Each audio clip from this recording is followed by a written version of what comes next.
Brilliant. It's now 10:02, so I think we'll get started. And for those of you that have just joined us, hello, my name is Laura Hodgkiss and I'm the Event and Training Team Leader here at Staffordshire Chamber of Commerce.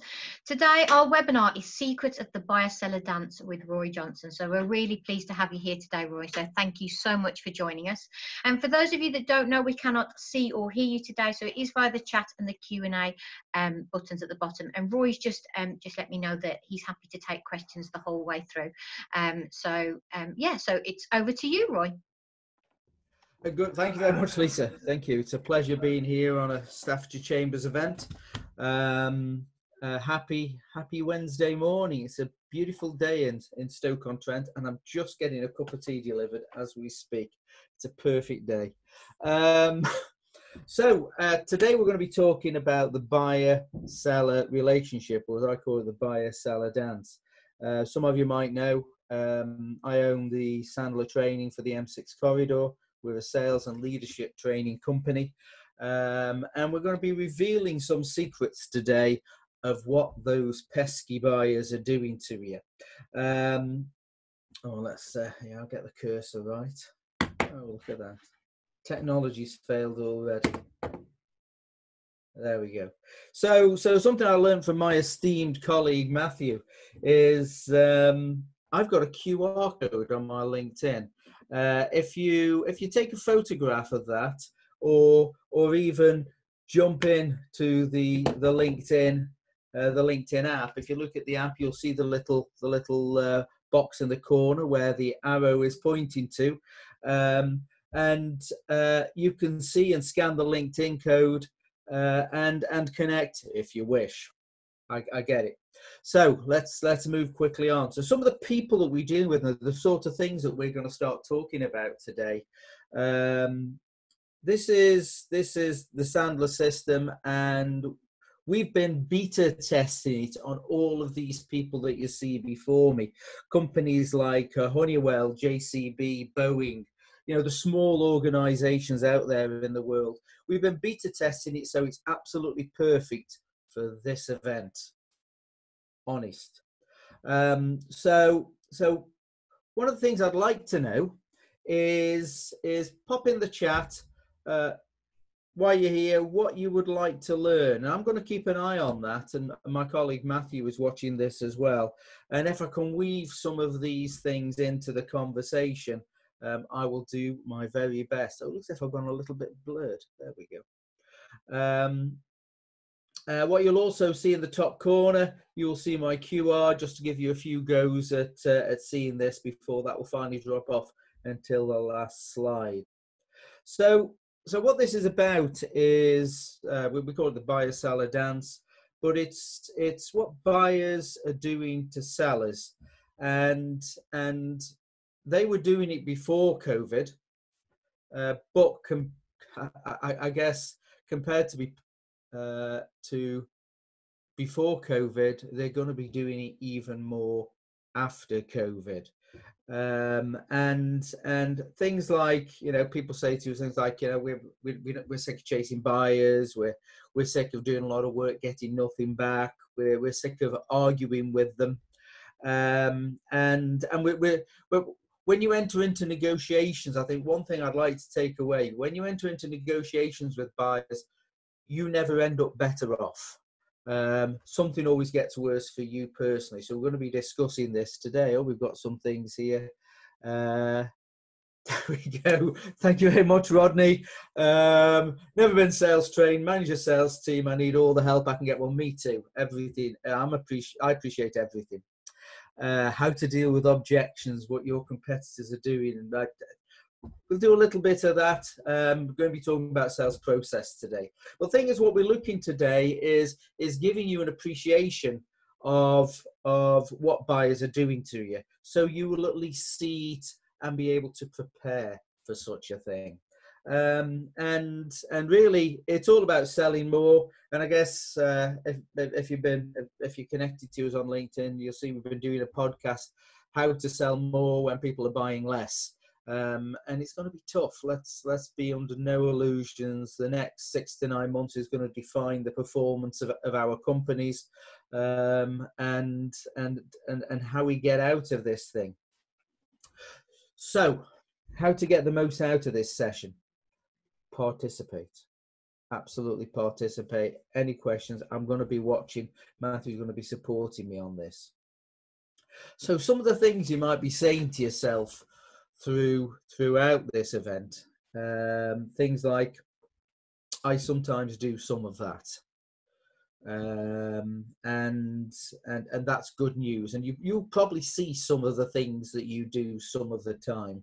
And the thing about in sales getting consistent results is you have to do things consistently, and sometimes do some of that can mean that sometimes you win and you're not quite sure why, sometimes you lose, you're not quite sure why.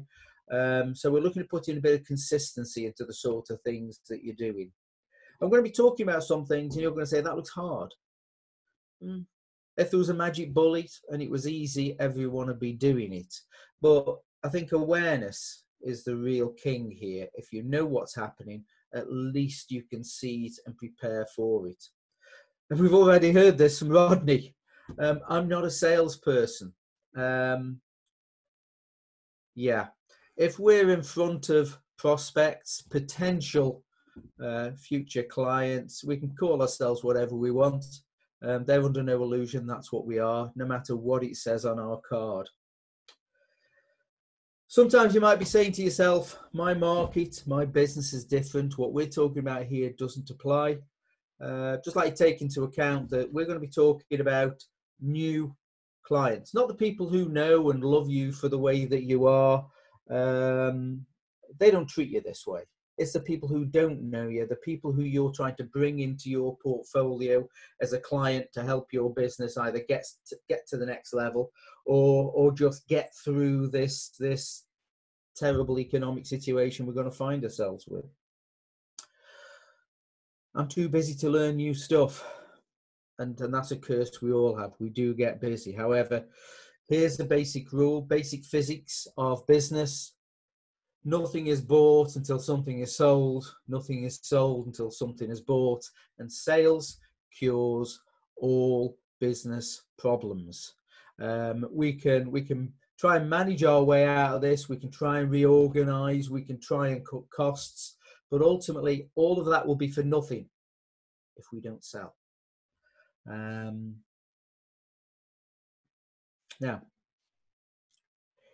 experience tells us that actually most sales problems are nothing to do with our skills, our product, our services. Most problems are to do with how we interact with the buyer. And they don't have to have the name buyer in their title. They might be store manager, they might be chief engineer, head of practice.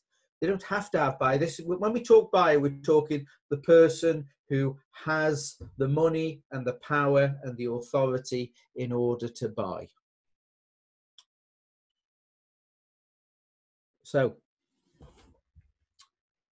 the ideal sales opportunity. We love these when people come screaming in through the door, sliding in on the knees, saying, I need your help. Please help me. These people are typically not hard to sell to. They're in trouble. They could be the person rapping on the door of the dentist when they've got toothache. The dentist does not have to sell the Novocaine, does not have to sell the fix. They're there, they're ready for it. But, unfortunately, there's not too many of those people about. Oh, there we go. And there's a thing with our business. And if you enjoy the cartoons, a little bit of a plug from our friend Simon Chubb. He's a cartoonist. He does a lot of business cartoons, works with me a lot. But these are all from him. Good lad. So here's some clients sell their business. Clients that we've had, clients that we love, we service well. Some of them sell the business and they're no longer clients. Some clients merge and you're not the one they choose. Some clients close down, and we might be seeing a bit more of that, or some clients just stop trading for the period, or people go into furlough and the business shuts down. And hopefully this time next week we'll know what the plan is, but closed down or just currently closed. Now, it won't happen to anyone here, but to the other people, some just fall out of love with you. And the thing is, what we've got left, the competition is after. And here's another rule of sales physics. Your best clients are your competitors' best prospects. And we know that's absolutely true, because we look at our competitors' best clients and think, I'd like a slice of that. I'd like their business. I'd like to prospect them. And sometimes they come to us and we get all excited because we know they're a potential client. I'm certainly going to be talking about that a little bit later. Any questions so far? Anybody can't see too much in the way of questions going on? Wave or smile, or just, well, I can't see it smiling. Anything I should be talking about? Does that make sense so far? Looking for a few thumbs up or yeses. Not making sense. Oh, there we go. All good. All good. Thank you, Lisa. Okay, let's move on. So there is a typical seller process, and I'm just covering with broad brushstrokes. But what we see, experience tells me that typically as a seller, I might go in and try and define their needs, understand what their needs are, and from that I'm trying to generate a level of interest from them about the sort of stuff we do, and we get to the stage where they say, love to see a presentation, love to see a proposal. So we do that. And then when we've done all of that, we're looking to confirm that what we've said they're happy with, and we're trying to close the deal and get some business.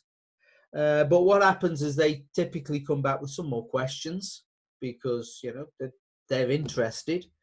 And we answer those questions, or call it objection handling, but we answer those questions and we do the right thing because we're good people, and we like to show that we know our stuff. And then we follow up. Does that broadly sound familiar to you guys? Oh.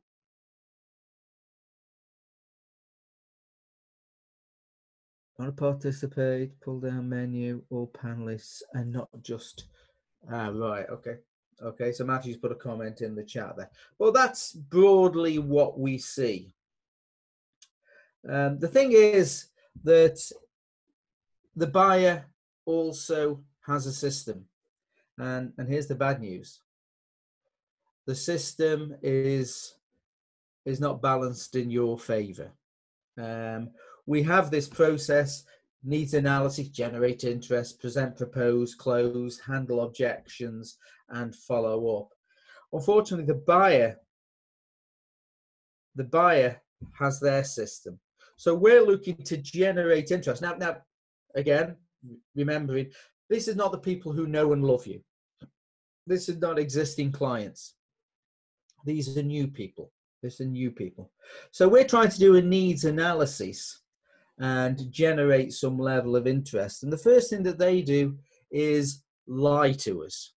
They might lie to us about their level of interest. They might say things like, I don't need that service, when you perfectly know that they do, and they're using that. They might say that, actually, that sounds really interesting. I'd love to talk to you about it. And sometimes in our heads, because we're optimists and we're salespeople, we get told no more than yes. We think to ourselves, hey, these guys they're on the hook. They're interested in what we do, and we get all excited about it. But what they're thinking is things like, be interesting to find out, to educate me a little bit, to learn what's going on in the market. And they say things like, I'd like to find out sort of things that you're doing, learn what your business looks like, learn about the sort of things that you can do for us. And I want to be cynical. When they say they're interested, when they say they want to learn about stuff, that's intellectual. They are looking to learn, but they're not on the hook. They're lying about their level of interest, and that's in their interest, because if they just showed apathy towards us, we probably wouldn't travel out to see them and show them all of our stuff. So their job is to look really interested and enthusiastic. So we go then and we go, okay, we've got someone on the hook. We present, we propose, and what they do is they steal all our information. I don't know if it ever happens to you. You sit in front of a client, or currently Zoom in front of a client, and they're looking at you and they're nodding and smiling and writing furiously and asking lots of questions. And again, for us, that's a signal saying, we got one. This one's looking like a winner. We're getting a good relationship going here. They're beginning to love us. And I'm showing how smart I am. The truth is, they're stealing our information. They're stealing our information because clearly it's valuable. But there's a couple of things that can happen with that. And I'm just opening up the chat. Why do you think they steal their information? Anyone like to give us some ideas why they're stealing our information? Anybody typing away? We've got a shy group today, I can see. No, that's how it works so far. Okay, they're stealing our information because, oh, here we go, because it has value. Yes, to use against our competitors. Absolutely. To give them a benchmark for existing suppliers. Yep. To use against other competitors. Oh, you've got it. I could tell I've got an advanced group here.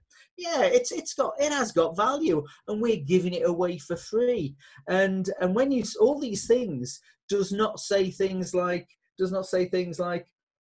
so they're becoming more prepared to buy from us. I mean, occasionally that happens, but that's not the norm. That's not the norm. So we give them all of our information, and they steal it, and they do all of these things that's mentioned in the chat box, and we're looking to close. We're looking to get some level of closure. How did that sound, Mr. Prospect? How does that feel? Can we go ahead? Is there anything more you want? And what they're actually doing is they're going, we're looking to seek commitment, and they're lying about their level of commitment, because they give you all this information, and you give them all this information, and they don't like to make a decision then. They say things like, oh, we want to think it over a little bit, chew it over, talk to our colleagues, which is a euphemism for talk to our competitors or talk to incumbent suppliers. But we're looking for some level of commitment, and they're lying about their level of commitment. They're going away to see if what you say makes sense, or if what you've got is a pretty good deal or something new and innovative. They can actually put that in front of their incumbent and say, can you do this? Can you match this price? What do you think of this? Why can't you do this? And they're using your information as a blunt instrument,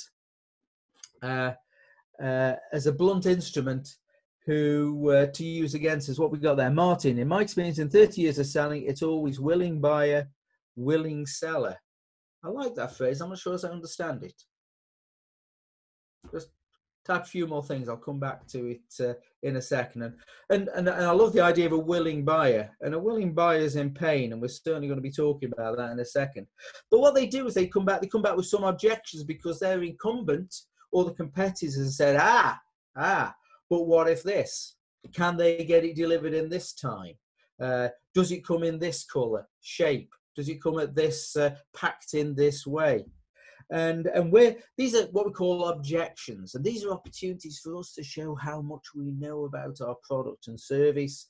And we handle the objections, and we answer all of their questions, because we were brought up that it's good to answer questions. When we was in school, we did exams, we was answered in class. It was always about answering questions. You know, they would say to me, Roy, what's 6 times 6? And I was praised if I came up with the correct answer. Rarely did, but when I came up with the correct answer, I got praised. I certainly wasn't praised for trying to find out why they wanted to know that information, what they were going to do with it and what it meant to them. That was something that wouldn't be encouraged, well, not in my school anyway. So we're answering all the questions, and what they're doing is they're stealing more information. And this is great because we're giving. Now at this point we're giving all of our family jewels away, but actually not too much is coming our way. We're jumping through the hoops, and they're not doing much. So we're working hard and they're hardly working, which is a challenge. Now, when we've given them all the information that we can possibly give them, we follow up, or chase, as we call it. And then we have buyers who were before particularly easy to get hold of, have now become rather difficult to get hold of. They are out of the office, out to lunch, in a meeting, not available. We call that hide mode. They've given you a lifetime subscription to their voicemail, while these people have gone into witness protection. Oh, here we go. What have we got? I've got some more questions here. Let's just zoom up here. To compare with competitors, it's important to counter an objection with another question to get more info. That's asking questions. Very solid. Is the customer buying just on price, or have they not got value appreciated? People say to me, it's all about price. You hear buyers say, no, it's all about price. That's not true. If it was all about price, whatever market you're in, there would be one massive dealer of that product and no one else will exist. So it's not on price. There's more to it. People who generally buy from people. So if you've done enough to satisfy their needs and the buyer needs your product, you're 90% there. Awesome. Yeah, and I'll not argue with that. The thing is finding that information and building up the rapport in order to get that information. Well, that's all good stuff. Got some professional buyers here. So I'd just like a bit of a straw poll. Is there anybody out there who's come across the situation where they've done a lot of hard work, they've jumped through a lot of hoops, they've answered a lot of questions, and then their buyer has gone into witness protection? Just some yeses if they've seen it, or no's if you never ever see that. Let's see. Oh yeah, Len's had a yes. Let's see what else we got. Yeah, Rodney's had a yes. Thomas has had a yes. Okay, we've got some. Oh, there's some more there. There's some more running around there. Lisa, yes. Okay, so we're seeing some of these things, and I guess for me, I mean, I've got some words for that, but you know. Martin, yes, it's getting more prevalent just lately. It's going to get even more prevalent. For me, it's frustrating. But you know, if you think about how you feel when this has happened, pop that in the chat box. Let's see some words for how you feel when all that has happened, where you've put your life and soul. It looks like it's feeling good. It looks like this is our deal. And then they disappear off the face of the earth. And it's I guess that's hard to do. For me, I'm frustrated. Oh, Len's raging. Emotional man, Len. Yeah, it's probably happened to me so often that I'm getting used to it. Angry, sad. Yeah. Any more for any more? Oh, not got the real objections. Oh yeah, that could be true. That could be true. And the thing is here that we've got the solutions, they've got the problems, and they're looking to swap the balance. So it looks like we've got the problem and they've got the solution. Let me explain what that means. We've got the solution to potential problems they've got, Our job is to find out what their problems are and find out what the real, personal, compelling impact for that problem is. And then we've got a solution, and money is never the problem. Back to the dentist story. If you've got toothache, you're not going to argue with the dentist over the price of the Novocaine. You just want to take away the pain. But the thing is, what can happen is, as business people, as salespeople, we end up with the problem. We've got targets to hit. Our sales are dipping. We're trying to keep our business going. What can happen in our mind is that actually we've got the problem and they've got the solution, which is money. And we end up dancing to their tune. And here's the problem. If they're a better dancer than us, who's leading? Let's move on. How are we doing for time? 27. We're doing a bit of a blow and go on this. There we go. So just reviewing what we've seen. They express interest. Happy smiley. This sounds really interesting. We do a needs analysis. Find out what they really want. They are motivated. They say, great job, fantastic job. You're really understanding what we need.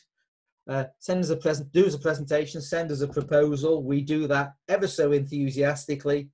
So to give them free consultancy, we give them all of our information just to show that we are worthy of their business. And then we attempt to close. They avoid commitment, ask us more questions. We give them more free consulting, so they get more information. Then we try and follow up, and they ghost us. So what that only leads to is we've educated the buyer. We've given him all of our knowledge. And the question here is to you, I'd love to see you in the chat. After we've done all of this, do they know as much about our stuff and the sort of stuff that we do as we do? Do they know as much of our business as we do? Let's see if we've got some comments on there.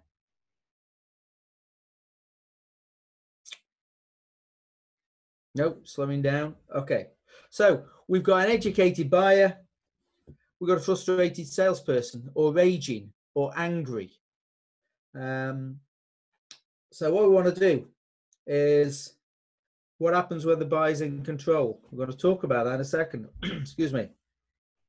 Here's the Sandler rule. They should know more about me and the company. Yeah, but they don't know as much as you, Len. And they don't know as much about the solutions that you provide because they haven't done training in the stuff that you've got. But here's the Sandler rule. I'd like you to take this away. No free consulting. My experience in retail van sales, the buyer's knowledge of the product has grown massively. Yes, if it was only all about the product. A lot of people out there, I mean, essentially this is channel sales. And channel sales, it's even tougher because everyone thinks it's about price because you all have the same product. If you've got a transit van and your 20 competitors got a transit van, it's the bottom price that matters, right? Wrong. But we're going to talk about that in a second. But I'd like to take this rule away.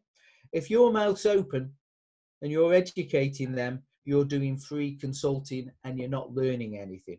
Now, I don't know if any of you have ever taken the train into London, and as you're coming into London, you see these big, shiny buildings with logos on there, Ernst Young, KPMG, the famous worldwide consultants. And you've got to ask yourself, why are they in big, shiny buildings?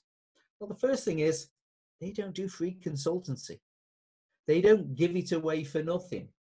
Yet, in the smaller organizations, in sales organizations, we think it's okay to give stuff away free. Now, if anyone here has got a big, shiny building, they're doing something right. Sadly, most of us haven't, because we're giving it away. So, let's just move on. So, just some of the philosophies that I work with. Here we go, from Matthew. Even if the buyers read all of our emails and our proposals and our quotes, even Google a bit, they're not as experienced as we are with our years and years of experience. Absolutely not. And we have to get to a stage where we move from one side of the table to their side of the table to become trusted advisors. Great point there, Matthew. So we're doing good for time. The role of the salesperson is to create an atmosphere and an environment which allows the customer to buy while we stay out of the way. And it's hard to do. We're going to talk about that in a moment. So hard selling is only good for one thing: hard pushback. Nobody likes a pushy sales guy. It gives salespeople a bad reputation. We can't force people to buy. They've got to invite us in, and I guess that's the big thing here. Any questions so far? Any thoughts? Anything I should be going back on? Anything we want to talk about? No, the chat's all quiet. I hope it's working. Okay, so I'm going to be talking about a sales pro. Oh, here we go. Have we tested the intention on the sales call? I love that. Perfect timing, Chris. Perfect timing. So, a 7-step system. And the thing about a process, and it doesn't really matter to me what process you use, as long as you do it consistently, because if you don't use a consistent process, it's very difficult to work out what you did right so you can do more of it, or what you did wrong so you could avoid doing that. And what we find, experience tells me, is that salespeople, even good salespeople, are consistently inconsistent. They get consistently inconsistent results. They put it down to bad buyers or bad luck or prospects purchased on price. And if you don't use a consistent system, you will sometimes try and convince yourself that when we win, it was because we were great.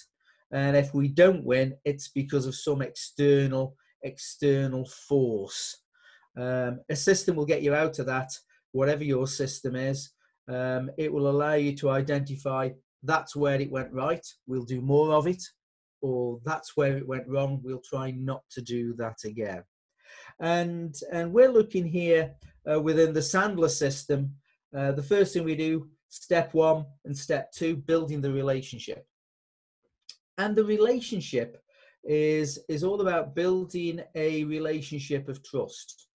This is about getting them to know you, getting to know, like you, getting to have an alignment of philosophies, cultures, and drop their fear that you're one of these guys who is no one wants to sit in front of a killer ninja sales guy and get coerced and conned into doing something they're going to regret later.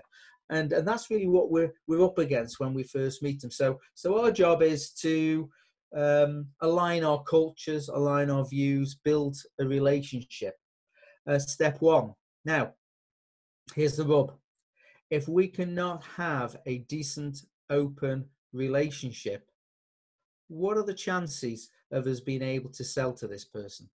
I mean, Chris mentioned it earlier. It's about people. Yeah, it's definitely about people. If we cannot build a relationship, and if you didn't like somebody and you didn't trust somebody, what are the chances of you dealing with them? Mostly poor. But you need to know, if we've not built a relationship, do we continue the process? Now, I'm a manufacturing engineer.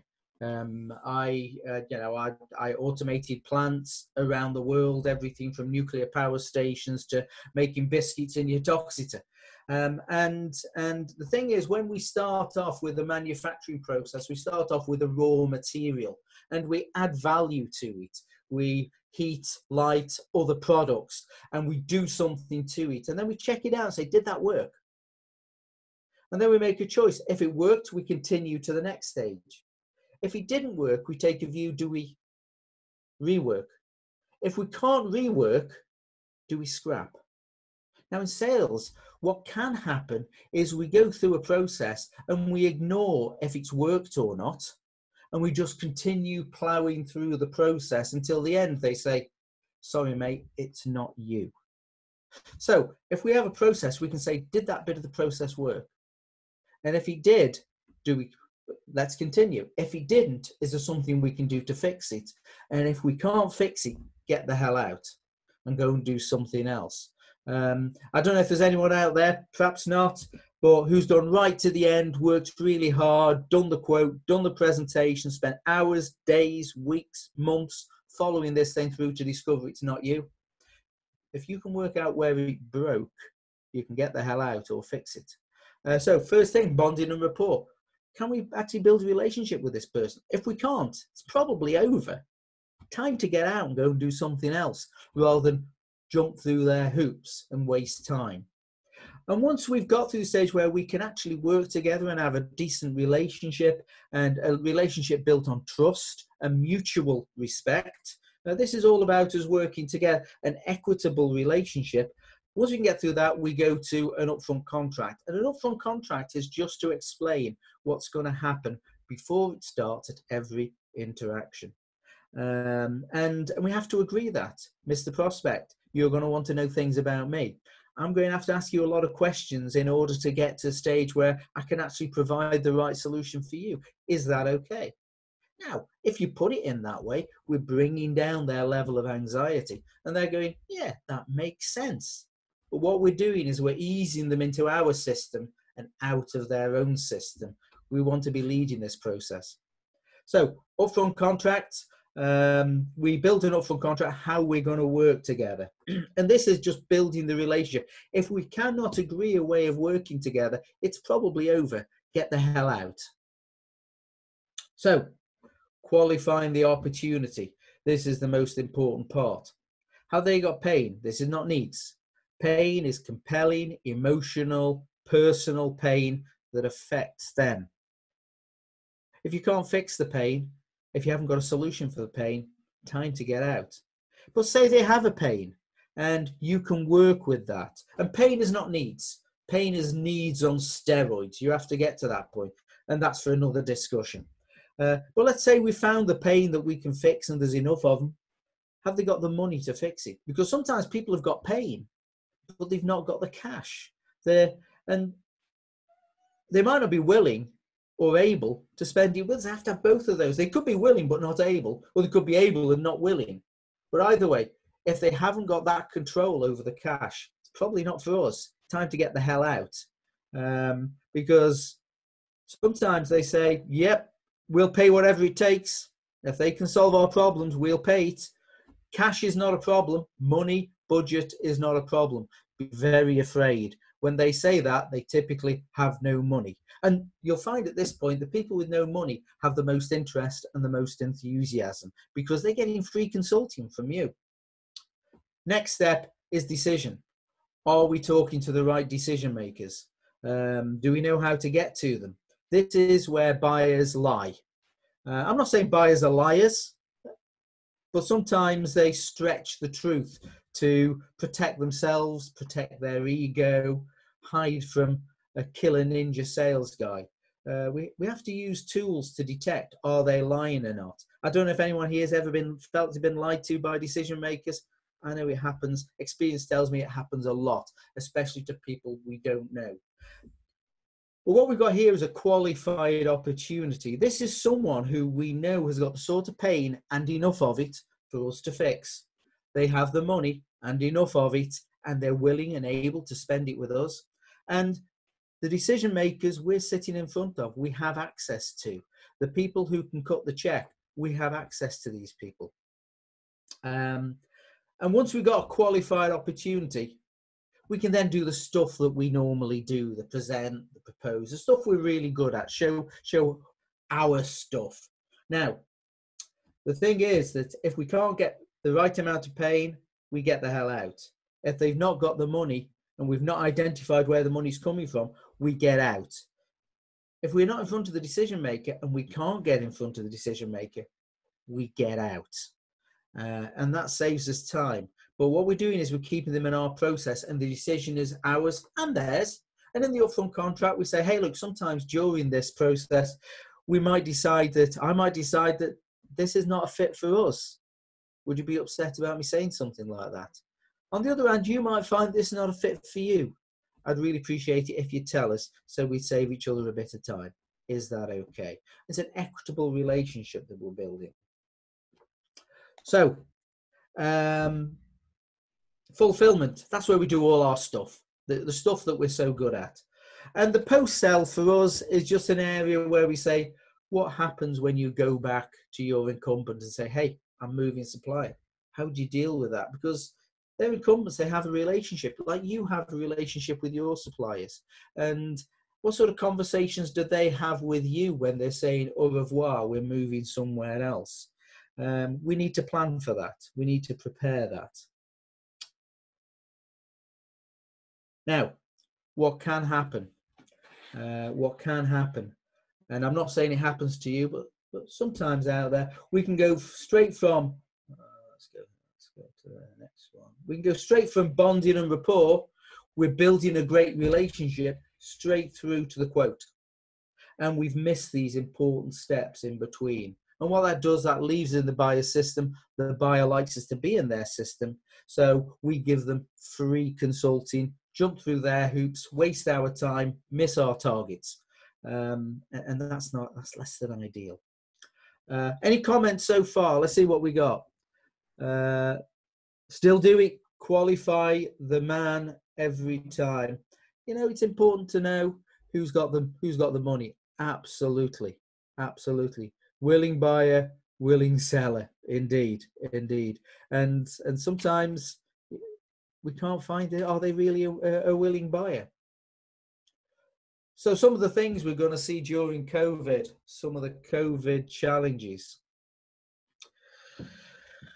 There's going to be, the market is going to shrink from the size of a space hopper, to the size of the golf ball in some cases. And some are going to do okay out of this. Let's be fair. But a lot of people are going to struggle. And the buyers are rubbing their hands because they see this as an opportunity to reduce their costs. In fact, their leadership has said to the buyers, we need to cut some costs. And they will go back to their incumbent suppliers and say, we need some help. We need some help. You know, times are tough. And they're looking for you to sponsor their overheads because they can't sell enough either. Yet their overheads are still as big as they ever were. So you're going to get discounting. Now, if you don't know why they bought from you in the first place and you haven't got that nailed down and you can't have that conversation, you're going to give the odd 2%, 2.5%. Len, do a lot of research on the buyer before you meet. I see some benefits in doing a little bit of research. But the problem is you can over-research and that will prevent your prospecting. And the thing is that we never really know what the buyer's real problems are. You don't find that on the internet. You don't find that on a book. You don't find that in their company figures. You might get a clue, but it doesn't take you don't have to spend too much time on it. The reason is, the reality is if they've not got a good reason to buy from you, you can research the hell out of it and they still won't buy from you. So we can over-research. There's got to be a balance. So I get it. So discounting. We're going to be asked for discounts from our incumbent suppliers.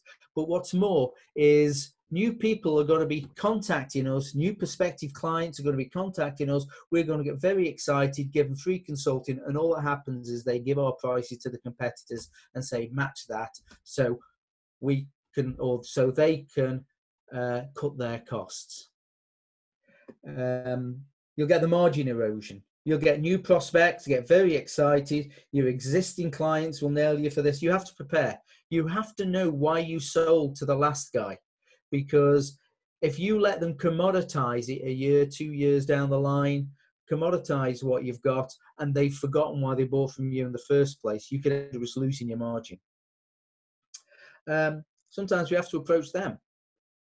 And talk to them about and remind them about why we bought. Let's preempt this strike. And you know, we've got to plant the feet, because if we start giving away our discount, it can end up costing us more than it actually wins us. And let me assure you, the price never goes up when this crisis is over. They say, just bring it down a little bit, and then at the end, we'll put it up a bit. Never happens, sorry. Never happens. Once you do it, it's done forever. What have we got here? It's going to be a difficult period from, oh, here we go, from Matthew. I used to love researching prospects before the internet. I could research for days and days and never had to make a cold call. Oh, me too. Yeah, absolutely guilty. Martin, it's going to be a difficult period with discounts. Every business will want to kickstart the economy. Oh, that's the phrase they use. Sponsoring their overheads is the phrase that you use. As every business wants to kickstart the economy, so even the sellers will be eager to get cash back in the bank. Absolutely. And the sellers will be looking to give it away. And to be fair, it's a route to ruin. Hey, you have to make your own decisions on this. Let's not do that. So, where are we? We're doing good for time. We've got about 13 minutes left. There's a couple of things there you can see on the screen. I've got a page on my website, Lessons Learned. Appreciate learning the sort of things that you found out about this. I'll be putting these learns privately, not linking it to you, up on LinkedIn later. Some good lessons learned. Appreciate that. And here's something I'm asking. I guess this is, in a way, we've given you a flavour of what buyers are doing to you. We've not given you all the cure. This is not what it's about today. Just giving you some. We've got an hour. This can take a long time to learn. What I'm looking for here is, if it's valuable, if you think it's valuable to have further conversation, I'd love to have that. But as we are now, questions. I'm going to give it all away. I tell people no free consulting, and I'm the worst for it. Any questions? Let's see if we can field them now as quickly as we possibly can. Let me see. Chris, Laura, if you do run over a little bit, don't worry too much. Awesome. It depends how, yes, I like that. Depends how much the prospect needs your product and service. And again, I'd like to take away that word need. How much pain is the prospect in by not having your product and service? And that's really what look, this is not a push sell. This is a pull sell. They have to justify to us why they should be buying from us, because remember, we've got the solutions, they've got the problems. Our job is to find out, is their pain real? Is it significant? Is it enough to fix? Or is it just a recent pain in the arse I just happened to pick up the phone at the right time and they go, yeah, that's a problem for us now. But actually, if we wait long enough, it'll go away, and we've done a lot of work and get nothing back for it. There's no free consulting. Yes, do not give free consulting, Martin. I love it. Oh, here we go. Lisa looks like she's sending me a challenge. What do you think the average time between start of engagement and close? How long do you wait before chasing a proposal? Okay. First off, it's different for every business and every solution. In my business, we tend to have a discovery call. Does it make sense for us to do business? And then maybe a close meeting. So for me, it's usually 2.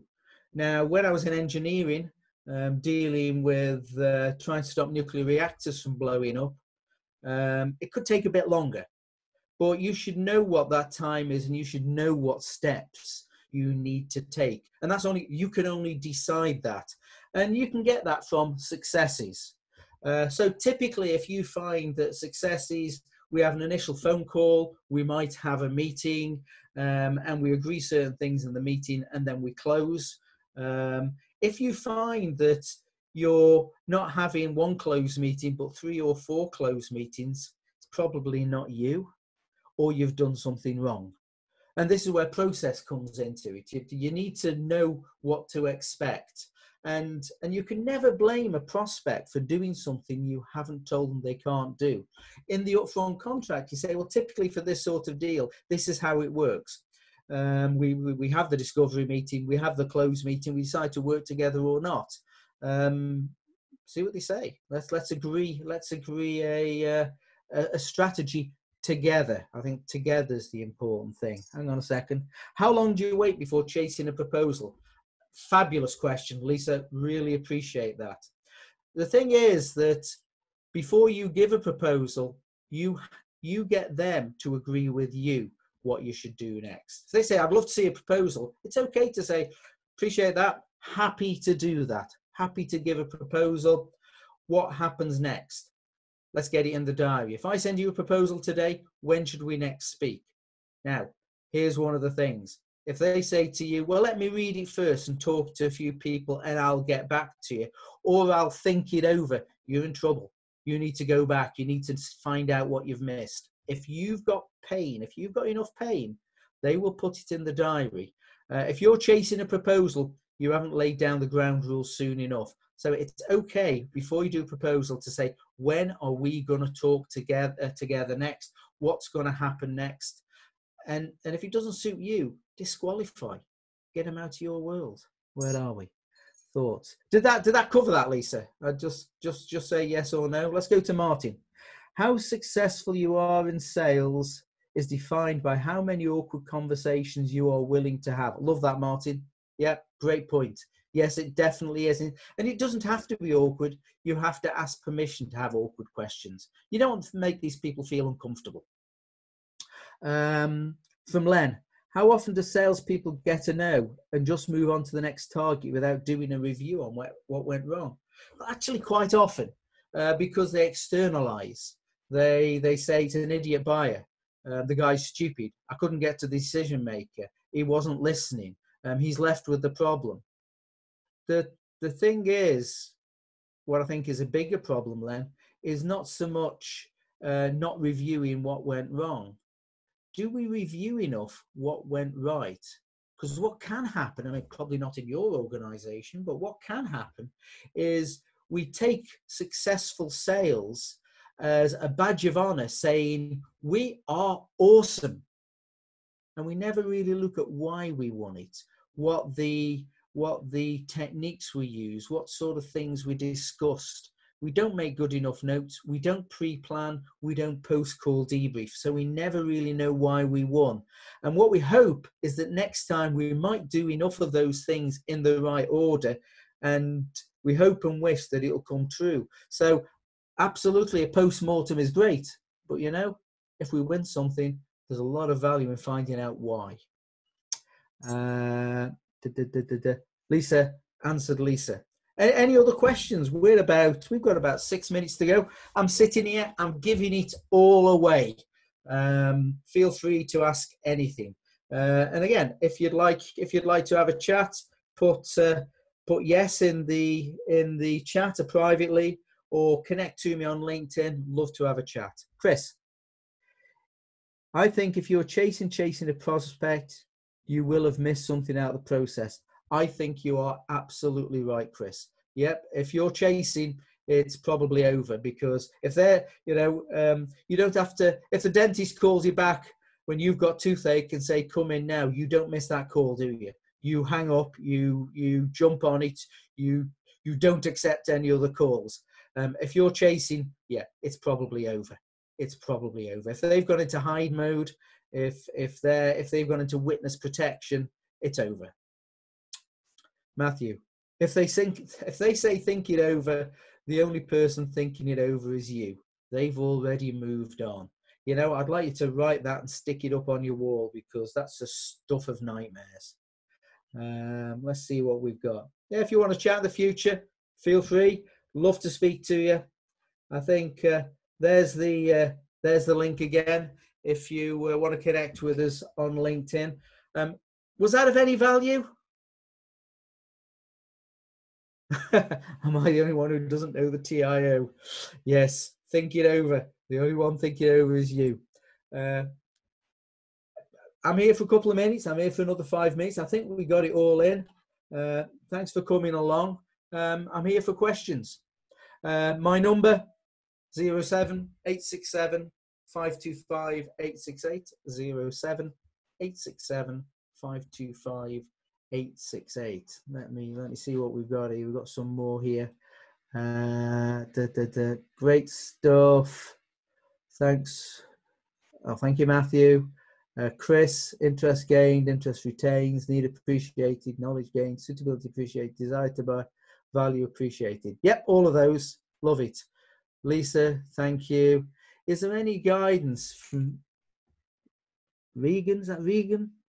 Is there any guidance moving on the sales process if you're stuck speaking to someone who knows about the current circumstances of the contract you're trying to land, but has no authority and won't move you forward, although you know there's a decision to be made in the business? I love this. This is a great question.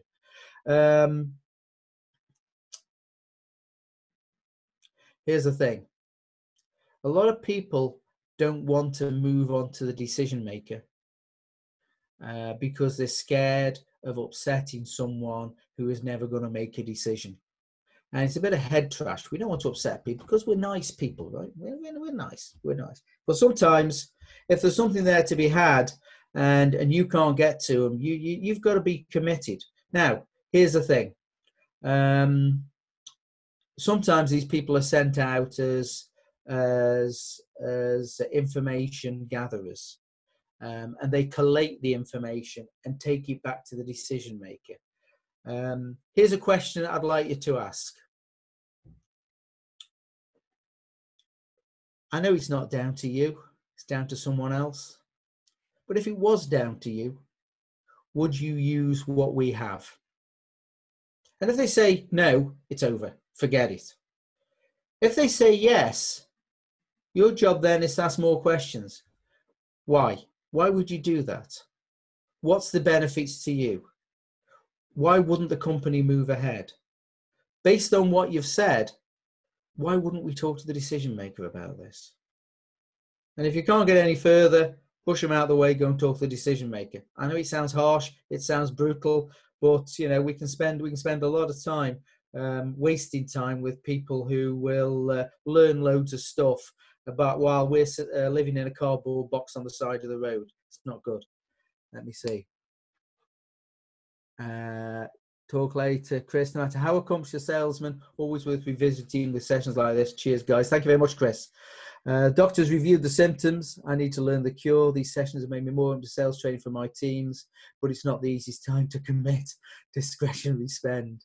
Put me on your list of lukewarm prospects. Rodney, appreciate that. You are there. Thank you, Regan. Covered that. It's 10:58. Oh, there's a new message. Here we go. Let's just see what we've got. Thank you. Anything else? If not, I will hand over to, a Q&A question. Here we go. How are your tomatoes? I haven't planted them yet, Simon. But I've got some seeds going.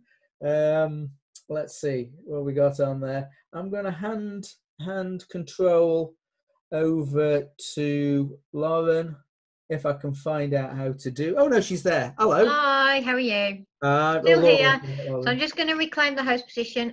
Roy, I just want to thank you so much for today. It was absolutely fantastic and a lot learned, I think, in quite a short amount of time. So really, really thank you for that. For those of you that don't know, all of the webinars that we do are on the Chamber's website, and you can view them at any time you want at your leisure. And I'm sure, as you can see, Roy's still got his contact details on. And if you do contact us at the Chamber, we can put you through to Roy. Should you need any other advice from Roy. Brilliant, fantastic, Roy. That's it for today, everybody, and we look forward to seeing you very, very soon at one of our other webinars. Thank you very much. Thanks for coming along. Take care. Stay safe. Stay safe. Bye.